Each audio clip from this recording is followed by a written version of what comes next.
Jadi lu kalau misalnya lu udah menabur yang baik, memberikan yang baik, pada akhirnya lu akan menuai juga yang baik. Cuman bukan dengan waktunya lu, dengan waktunya Tuhan. Sang Pencipta ya. Jadi kalau gua dapet bahwa Mbak tuh sangat berpegang teguh dengan nilai-nilai keyakinan belief yang Mbak pegang ya, sehingga sampai sekarang punya on track tuh, terus punya spirit gitu ya Mbak.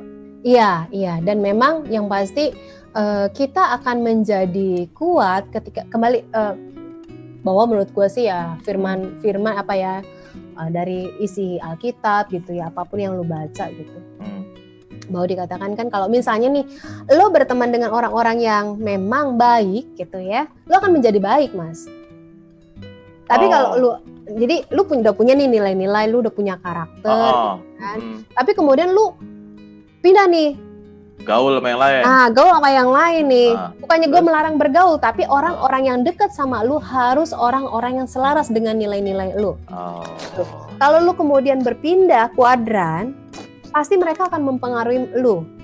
Lama-kelamaan lu akan menjadi sama seperti mereka. Langsung nggak langsung tuh ya? Langsung nggak langsung, itu udah pastilah. Karena kekuatan konformitas itu konformitas tuh ingin menjadi sama dengan yang lain gitu kan.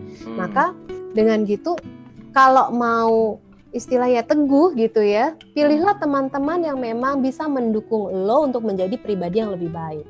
Kalau enggak, jangan deket-deket banget, karena nanti ketularan, sama kayak virus corona. Apa hubungannya bro? Karena sentuhan gitu. Iya. Karena sentuhan deket kan.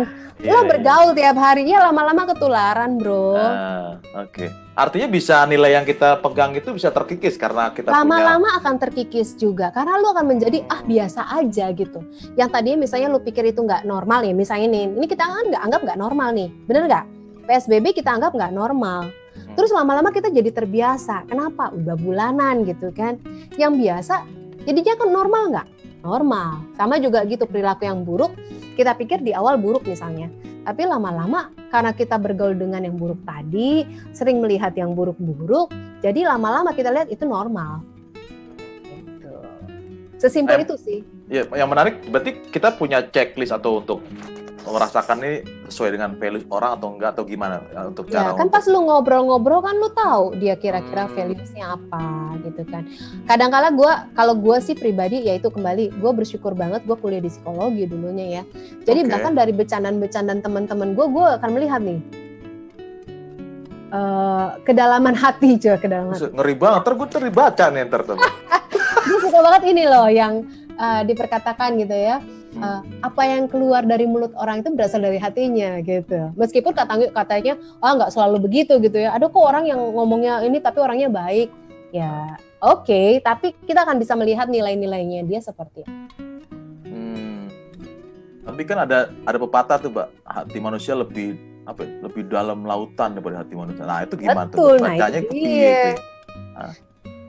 Memang nggak secara 100%. Nah, lu nanti mesti ikutin nanti training gue yang selanjutnya. Sekalian jualan. Enggak, pada dasarnya perilaku manusia itu ada pattern-nya gitu. Nah, pattern-nya itu terbentuk dari proses berpikirnya dia. Proses berpikirnya dia terjadi karena pengalaman masa lalunya. Jadi dengan gitu pattern-nya itu yang bisa kita baca, Mas. Bener tadi kedalaman hati manusia siapa yang tahu, bener. Tapi perilaku itu bisa kebaca. Pasti ada pengulangan-pengulangan termasuk cara dia berbicara.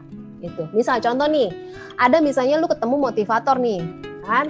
Motivator ngomongnya bla bla bla bla bla, bagus deh pokoknya di panggung, ya. Tapi terus pada saat dia kehidupan di sebenarnya nggak mencerminkan itu. Gitu. Berarti apa? Apa yang dia lakukan? Berarti dia cuma tampil doang, tapi tidak menghidupi nilai-nilainya. Itu berasa ya? Maksudnya, itu akan muncul. Jadi muncul ya? Iya, apalagi misalnya nih orang itu berada dalam tekanan nih. Wah, kelihatan banget deh aslinya. Gitu. Jadi kalau lu mau kenal orang, bikin masalah sama dia. Kelihatan tuh aslinya. Oh iya. Jangan nanti ada yang dengerin terus ngikutin gitu.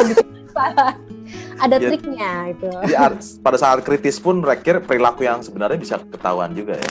Responnya gitu ya, Mbak ya. Pasti bisa ketahuan karena kembali bahwa habitnya orang itu terbentuk melalui perilaku yang berulang-ulang. Jadi lu akan ketemu deh, termasuk misalnya orang itu tipenya misalnya dia cenderung orang yang negatif melihatnya atau dia cenderung melihatnya peluang yang positif gitu ya.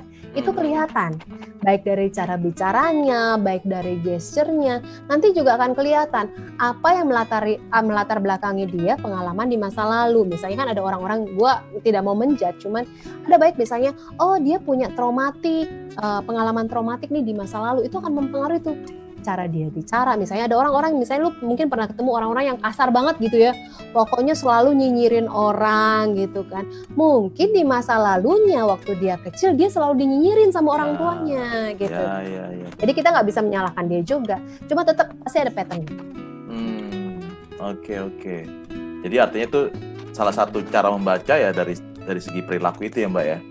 Nah yang menarik ini kan kita ada temanya tentang self aware dan ketulusan. Nah, yang kita lu pendapat lu gimana Mbak tentang konsep itu, tentang kepemimpinan, dihubungan dengan pemimpin? Oke, kalau dihubungkan dengan kepemimpinan, kalau pertama ya, tadi yang self awareness gitu ya. Self awareness.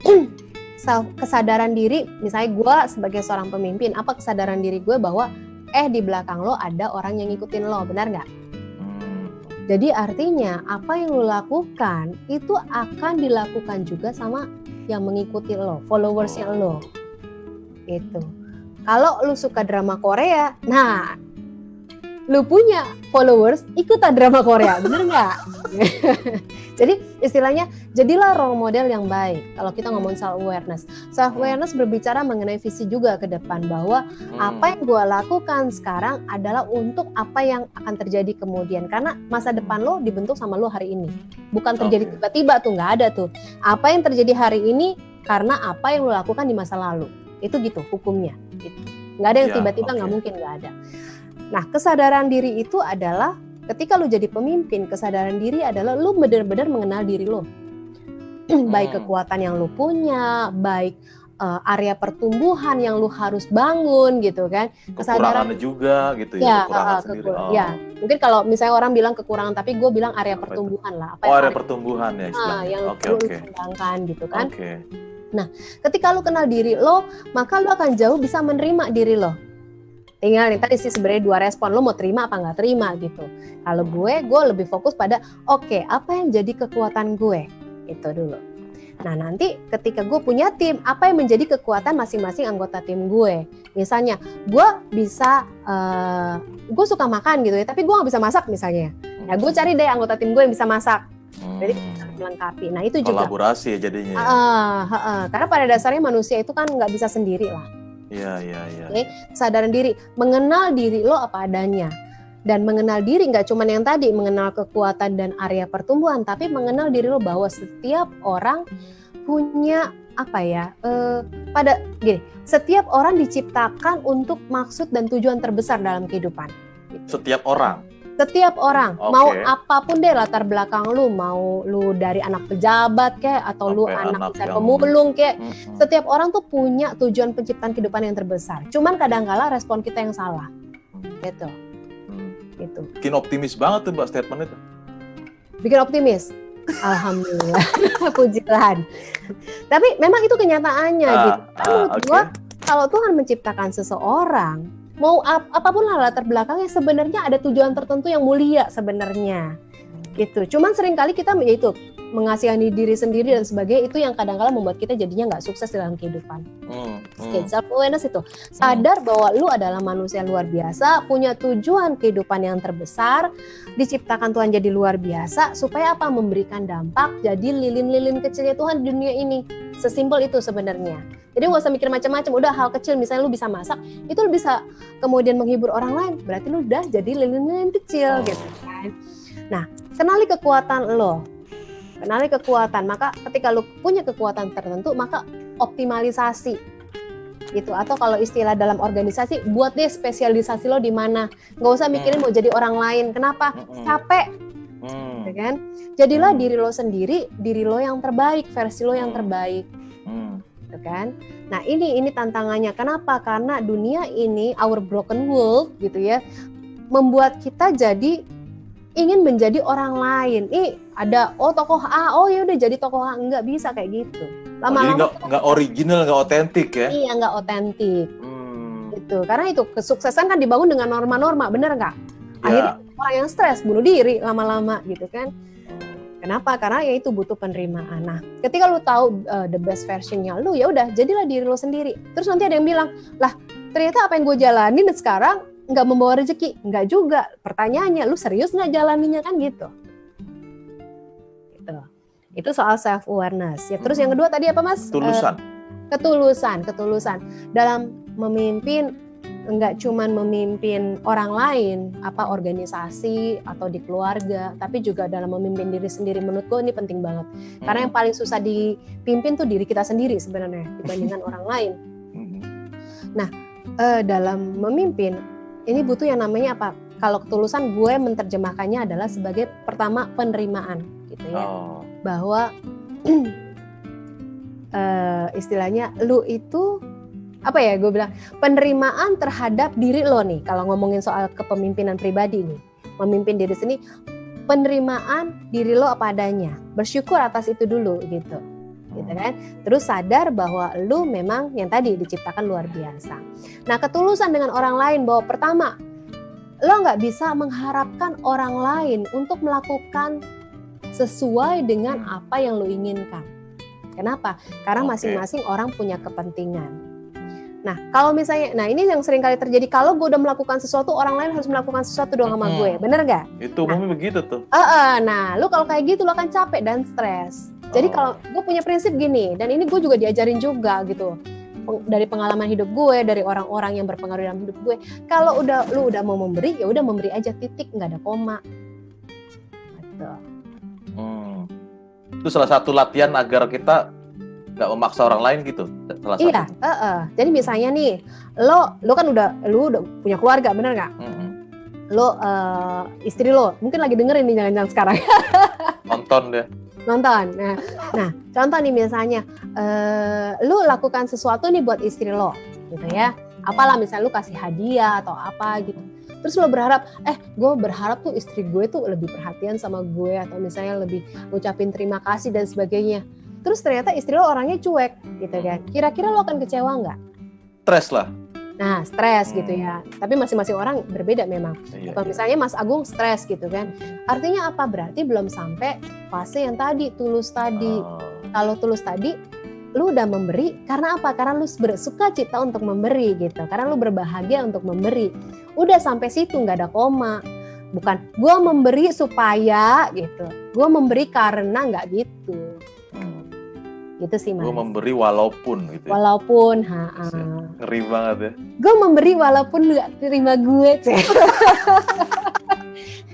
Ya, intinya adalah udah memberi aja. Kalau misalnya contoh, lu memimpin orang lain, terus ternyata orang tersebut nggak sesuai dengan apa yang lu harapkan, ya udah, itu urusannya dia gitu.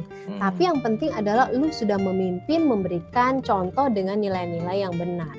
Kembali yang tadi, self awareness orang lain kita nggak bisa kontrol Mas, gitu ya. Apa yang bisa kita kontrol adalah diri kita sendiri, termasuk mau berespon seperti apa. Gue mau merespon A atau mau berespon B, itu tergantung kita. Itu sih. Kalau lu mau bahagia, berbahagialah dari diri lu sendiri, bukan karena mengharapkan dapat dari orang lain. Gitu. Luar biasa tuh. Ini penjelasannya benar-benar gamblang Mbak, jadi banyak belajar dari Mbak Christine. Nah, gue pengen lihat kira-kira ada yang nanya nggak ya? Kita sebentar ya, gue lihat dulu.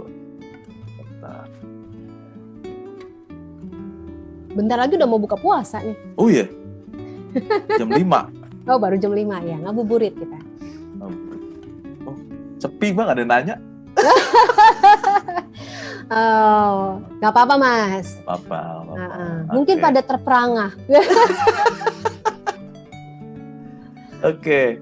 Nah, jadi kalau gue tadi banyak insight yang didapat. Salah satu tentang bagaimana kita harus mengenal diri sendiri, kemudian kita juga kalau udah mengenal diri sendiri, bagaimana kita bisa menempatkan diri kita kepada orang lain sehingga bisa berkolaborasi. Dan ketulusan ya tentunya dengan cara memberi tapi tidak pakai koma. Gitu ya Mbak ya? Oke. Ada, sebelum kita akhiri nih udah, luar biasa, nggak berasa udah 1 jam nih Mbak. Wow, dahsyat ya. Dahsyat ya. Emang kalau ngomong tuh nggak selesai. Oke, ada apa kata-kata yang mungkin yang bisa Mbak kasih advice kepada teman-teman di sini nih? Advice.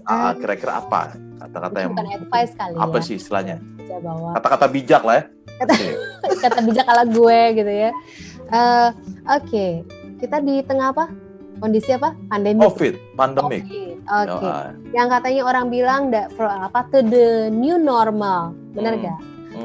Nah, buat gue sih pada teman-teman semua, apapun kondisinya tetap fokus aja apa yang mau lu capai, tujuan lo. Toh nanti juga hasil yang lo lakukan, kalau itu dilakukan dengan tulus hati dan kerja keras, pasti nggak akan pernah kembali dengan cuma-cuma. Amin. Oke, luar biasa nih. Wah, terima kasih banget nih Mbak Christine. Banyak belajar dari Mbak Christine. Dari segi pengalaman sampai apa ya istilahnya pahit manisnya gitu. Oke, itu aja Mbak ya. Ya, thank you. Masih kagok ya. Sukses buat semuanya. Sukses ya.